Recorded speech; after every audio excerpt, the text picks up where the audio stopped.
Hello, investors. It's Don Vandenbord, Senior Portfolio Manager with Revere Asset Management. Today is Tuesday, January 25th, 5 o'clock Eastern Time, coming to you from St. Augustine Beach, Florida, with tonight's Revere Market Insight video. State of the market in a correction as of 118. Really, we've been correcting or consolidating longer than that, but 118 was when the latest rally attempt failed, when we undercut the prior low.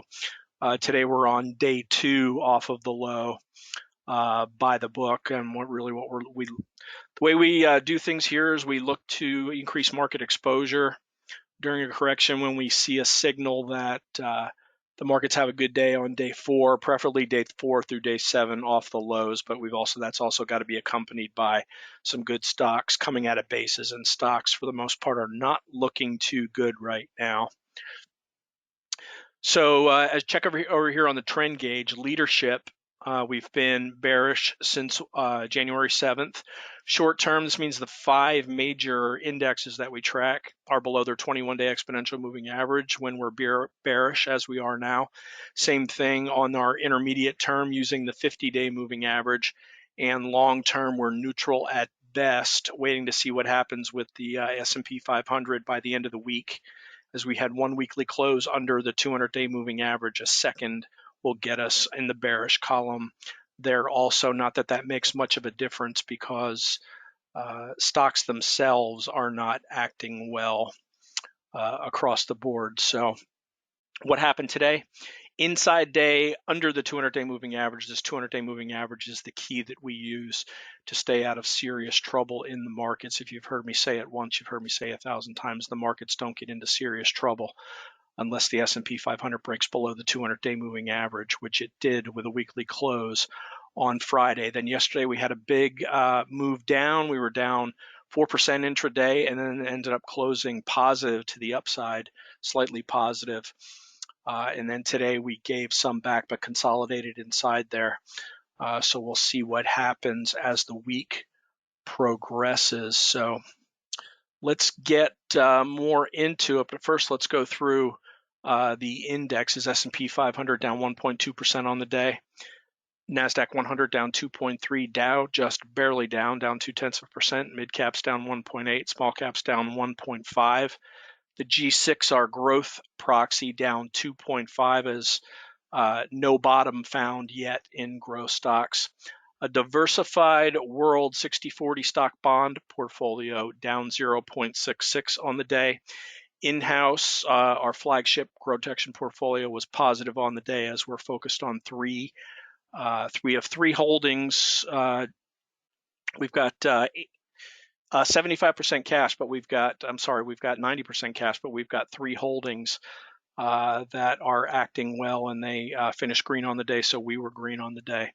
But for the most part, we're tucked away in the safety of cash. Let's get to the tail of the tape next, but first let's take a look at the team here at Revere, executing our plan to participate in market uptrends, get out of the way in market downtrends. You're interested in more information on this approach. We've been getting a lot of calls lately. Very glad to see that.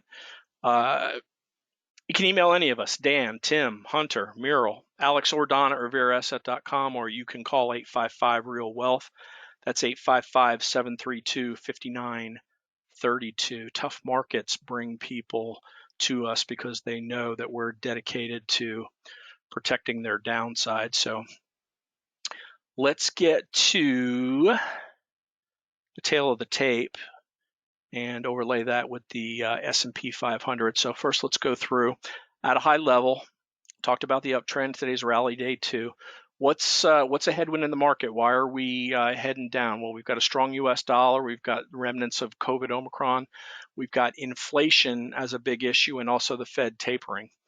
Put call ratio today is 0.9. We had a big spike in this yesterday. The VIX is over 31. That spiked to 36 and 39 yesterday, which are high levels, but certainly hasn't appeared to put in a bottom. Fear and greed at 37, indicating fear. So our bull case and bear case, we always have one of those in-house. What makes us bullish? What makes us bearish?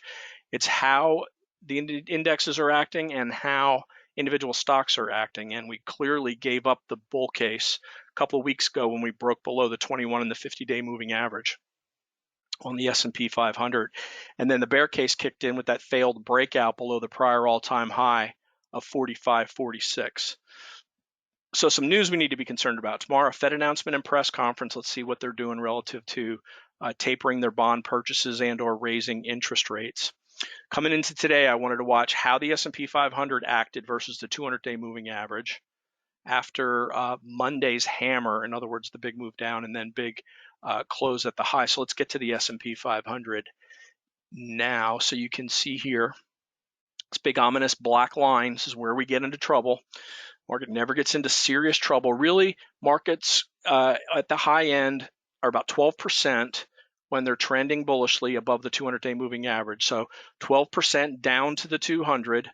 That's a reasonable correction.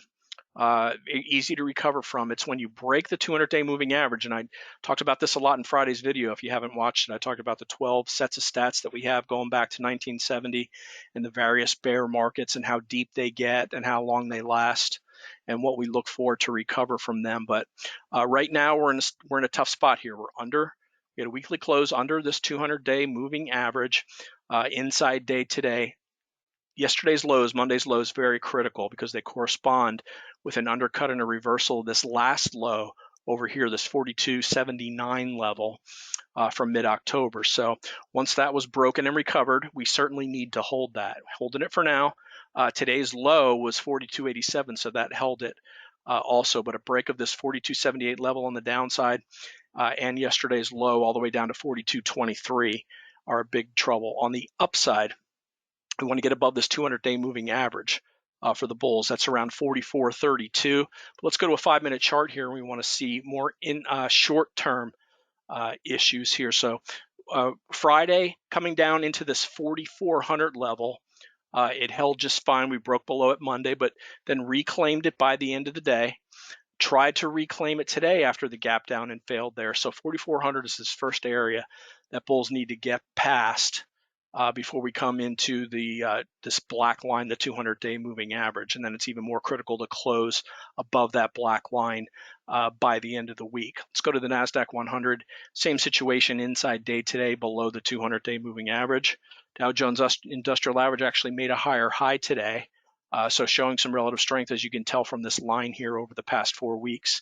The defensive Dow has been outperforming. Really, you can go all the way back here to late November to see rising higher highs and higher lows from a relative strength perspective on the Dow.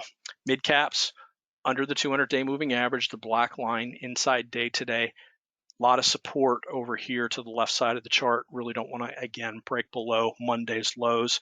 And small caps at the lows for over a year. But this is really a situation where the growth portion of the Russell 2000 small cap is really what's dragging the overall index down. If you look at the value portion where banks and oils hold out, we're still holding the lows. Still doesn't look good, still under the 200-day moving average, but not as bad as the growth portion. So let's go back to the S&P 500, back to the tail of the tape. So today, big gap down, digest, rallied at 1 o'clock, rejected at 4,400. I just discussed that. Under the 200-day moving average, buyers did thwart the bears a bit. I mean, we tried to sell off hard intraday, as you saw here on the 5-minute chart right out of the gate, but buyers did show up. Then we went sideways, tried to rally, sold off into the close. Bulls just don't still want to give it up, but if they break yesterday's lows in that 42.78 area, that's going to be a big deal. So we did add a portfolio position today. We added gold. 0.25% is our adjusted beta. This is basically you take a look at the things that you own, you multiply them by an in-house assigned variable that we look at that has to do with a combination of beta and average true range. So we've got theoretically our portfolio should move 25% of the market, but we're zigging while the market is zagging right now because of the bifurcation between what's going on with what we own and what's going on with the overall market. So let's take a look at what we own. So Devon, we bought Monday, energy stock, one of the leading energy stocks. And this is on Friday, Devon underperformed. This is one of the leading energy stocks, 99 relative strength across 12 month, 6 month, and 3 month. underperformed because of a downgrade, but I noticed after the sell-off, it very quickly started to come back up yesterday and recoup its 50-day and then its 21-day moving average and this 45.56 area on the left side of the chart here. So that's when we took a position in there, and it followed through to the upside today. A little bit below today's low would be a stop, and we'll get out of that break even at worst. And then we also added a broad energy ETF, NRGU. Same situation. All the good charts are basically oil charts when you look at them, with a couple of consumer staples thrown in. But this bounce off of the 200 level, moved back above the 21. We took a position here, followed through to the upside today. We're really using the same stop, a little bit below today's low will get us out with a very small loss should we get there. And then GLD, I talked about this on Friday, the only chart that I showed, in fact, as on a long-term basis, monthly, this is forming a massive cup and handle. We're in the handle portion of it right now, and the handle's tightening up. And you can see this flat base portion of the piece of the handle that's forming. Broke above this 170 level, pulled back for 2 days, and then followed through to the upside. And we took a position in this today on the follow through to the upside on GLD, as this appears to be used as a safe haven for the institutions right now. So we added GLD. Oils were strong today. Gold and silver stocks were strong. Stocks, semiconductors, home builders, and steel really weak. Let's take a look at stocks real quick. Teetering, broke back below the 200-day moving average today. There's really not too many semiconductor stocks that are left standing. Let's take a look at NVIDIA, for example, hanging on its 200-day moving average, and AMD, same thing, hanging on its 200-day moving average. IGV, software stocks have really been taken apart here. Look how far we've come to that, from 450 all the way down to 332. That's really a beat down for what was once a leading index. So levels on the S&P 500.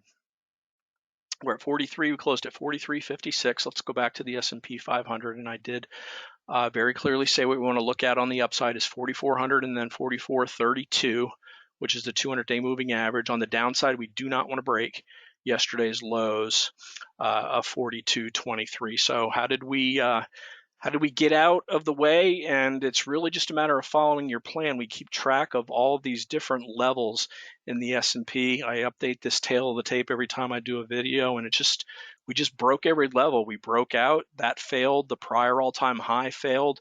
Broke through the 21-day moving average. We broke through the 50. The 21 moving average broke below the 50. All these things are negative, and the market gets us in, the market takes us out. It's not our opinions. Broke below the 100-day moving average, broke below the prior all-time high, 45.46. That was a very key level. The latest bounce from September, we broke below that. Then this big consolidation level, 42.78 to 4,500. One thing that we do have going for us is this undercut and recover, this 42.78 level, very critical to make sure that, and that's corresponds with the lows of Monday. So we want to make sure that happened. And then finally, we broke the 200-day moving average last Friday on a weekly basis, which is at 44.31 right now.